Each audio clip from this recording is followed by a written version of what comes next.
Ngicela kuthatha leli thuba ngibingelele bonke labakhona enkundleni yetemidlalo eHukwini.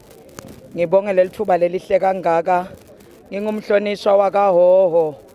Ngitimisele kwekuthi le region yakaHhohho ngiyibambise kuleti tema sports. Ngitela groundini njengaHhohho Regional MP.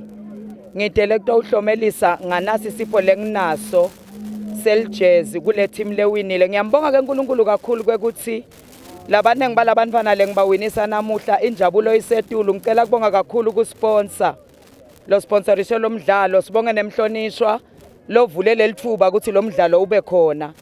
Sibonga kakhulu kuSibebe for le event le. Ngingasho nje ukuthi Sibebe ungelekelele kakhulu bantu abami lengibafundzisile la besitheni. Ingijabulisa kakhulu lenkomishi nayibuyele ekhaya la ngiqhamuka khona njengaHhohho. Ngiko nje ngithi namuhla abahambe bayoba bahle bachubeke bashayine, sitawuchubeka sibasupport. Siyabonga.